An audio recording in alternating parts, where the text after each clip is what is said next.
ہماری انفارمیشن اگر آپ کو پسند آتی ہے تو اپنے فیملیز اینڈ فرینڈ کے ساتھ اس کو ضرور شیئر کریں، اور ہمارے چینل کے ساتھ جڑے رہنے کے لیے ہمارے چینل کو سبسکرائب کر لیجئے اور بیل کے آئیکن بٹن کو ضرور پریس کیجیے گا تاکہ ہر آنے والی نئی اپڈیٹ آپ تک بر وقت پہنچ سکے۔ اللہ تعالیٰ نے جو انسان پیدا کیے ہیں ان کے مزاج مختلف ہیں۔ ان میں کچھ لوگ ہوتے ہیں جو قوی ہوتے ہیں ارادے کے، جو فیصلہ کر لیا ڈٹ گئے۔ کچھ لوگوں میں وہ قوت ارادی اتنی مضبوط نہیں ہوتی، وہ ادھر ادھر سوچتے رہتے ہیں۔ کچھ لوگ جسمانی طور پر بہت توانا ہوتے ہیں، کچھ لوگ جسمانی طور پر پیدائشی طور پر کمزور ہوتے ہیں۔ تو اگر کوئی قوت ارادی کمزور رکھنے والا شخص ہے، وہ بھی تو اللہ کی تخلیق ہے، اللہ کا بندہ ہے، خطاؤں کا ظہور ہو جاتا ہے، توبہ کرتا ہے، پھر کچھ عرصے کے بعد پھر خطا کا ظہور ہو جاتا ہے، پھر توبہ کرتا ہے، تو ہم تو یہ سمجھیں گے کہ ایک حد کے بعد پھر اس کی توبہ قبول نہیں ہونی چاہیے۔ لیکن حدیث سنیے، وعن ابی ہریرہ رضی اللہ تعالی عنہ قال قال رسول اللہ صلی اللہ علیہ وسلم ان عبدا اذنب ذنبا، یقیناً ایک بندہ جو ہے وہ ایک گناہ کرتا ہے، فقال، پھر وہ کہتا ہے رب، اے میرے پروردگار، اذنبت فاغفر لی، مجھ سے گناہ ہو گیا ہے، مجھے معاف فرما دے۔ فقال ربہ، تو پروردگار یہ کہتا ہے اعلم عبدی ان لہ ربا یغفر الذنب ویأخذ بہ، میرا یہ بندہ یہ جانتا ہے کہ اس کا ایک رب ہے جو گناہ معاف بھی کر سکتا ہے اور سزا دے بھی سکتا ہے۔ کیا معنی ہوئے؟ گناہ اس نے کیا ہے لیکن جانتا ہے اللہ کو کہ وہ معاف بھی فرما سکتا ہے، تبھی تو وہ اللہ سے معافی کی درخواست کر رہا ہے۔ اس کے اس جاننے کی بنیاد پر، اس کے اس علم کی بنیاد پر، اس کے اس ایمان کی بنیاد پر فرمایا غفرت لعبدی، میں نے اپنے بندے کو معاف کر دیا۔ ثم مکث ما شاء اللہ، پھر وقت گزرا جتنا کہ اللہ نے چاہا۔ ثم اذنب ذنبا، پھر اس سے گناہ ہو گیا۔ فقال رب اذنبت ذنبا فاغفر، پھر کہتا ہے پروردگار مجھ سے گناہ ہو گیا، پھر مجھے معاف فرما دے۔ فقال ربہ، اللہ فرماتا ہے عالم عبدی ان لہ ربا یغفر الذنب ویأخذ بہ، میرا بندہ ہے نا جو جانتا ہے کہ اس کا ایک رب ہے، ایمان باللہ اس کے اندر ہے، تبھی تو پکار رہا ہے، اور یہ بھی جانتا ہے کہ وہ گناہ معاف بھی کر سکتا ہے اور چاہے تو پکڑ بھی سکتا ہے، سزا بھی دے سکتا ہے۔ تو فرمایا، اللہ تعالیٰ فرماتے ہیں میں نے فرمایا کہ میں نے معاف کر دیا۔ ثم مکث ما شاء اللہ، پھر ایک عرصہ گزرا اس کے بعد۔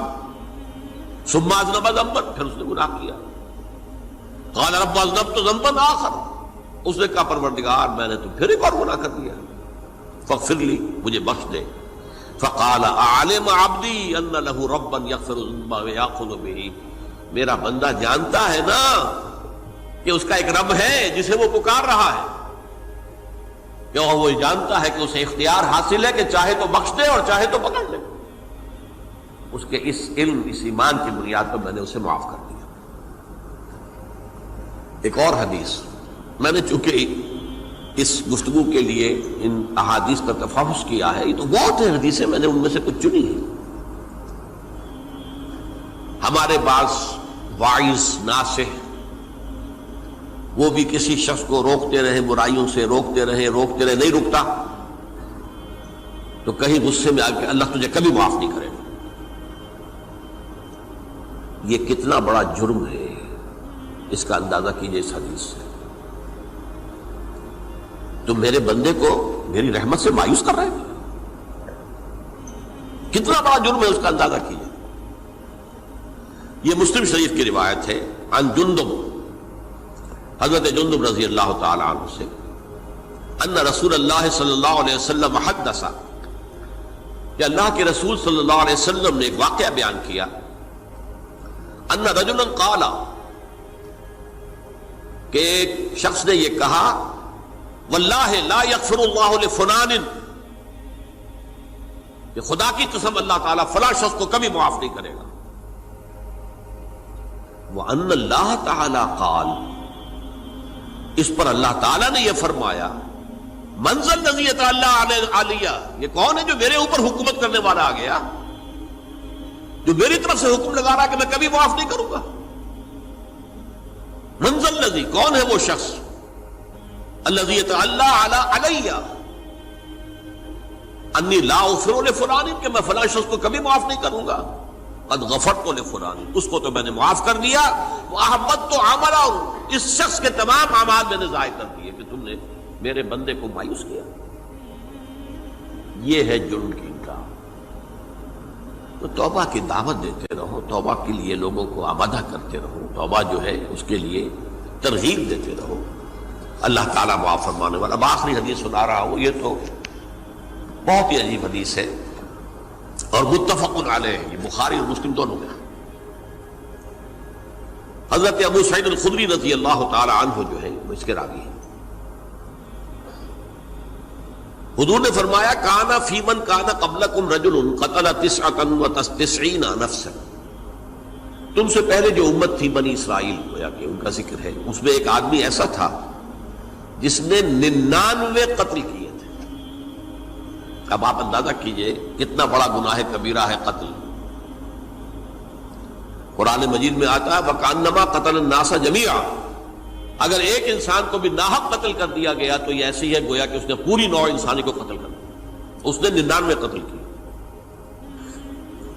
فَهَلْ لَهُ مِن تَوْبَةٍ، پھر اس کے بعد یہ ہوا کہ اس کے اندر توبہ کا جذبہ پیدا ہوا.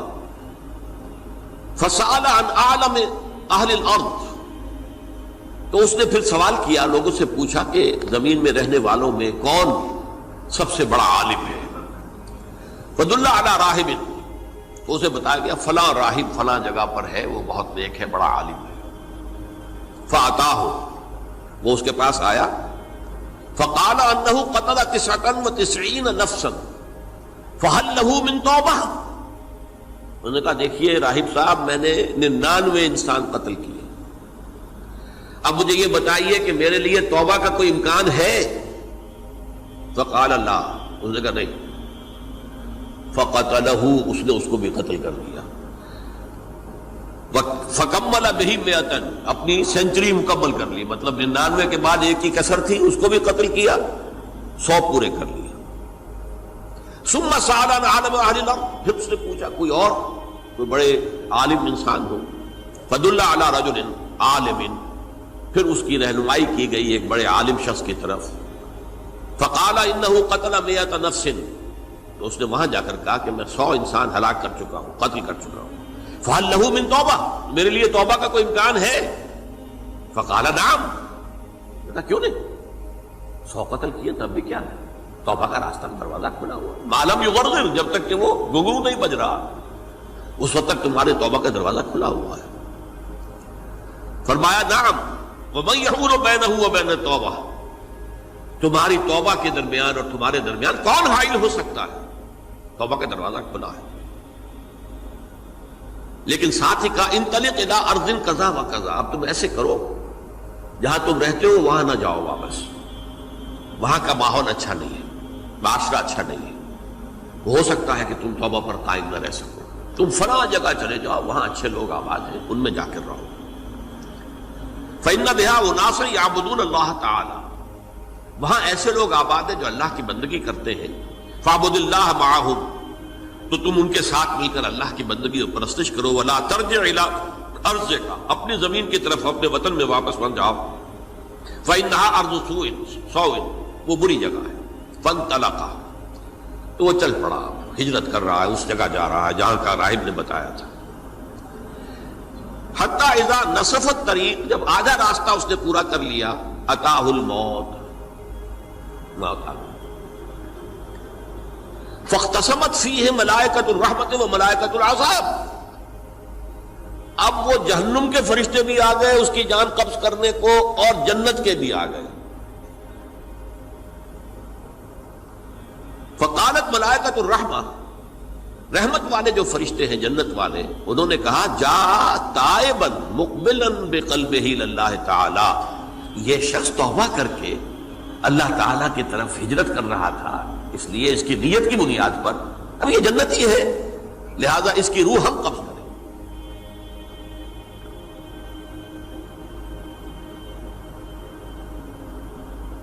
وقالت الملائکۃ العذاب، اور وہ جو عذاب والے فرشتے ہیں وہ کہیں گے انہ لم یعمل خیرا قط، تو نے توبہ کے بعد کوئی نیک عمل تو کیا ہی نہیں، تو کس بنیاد پر اس کو تم جنت میں لے جاؤ گے؟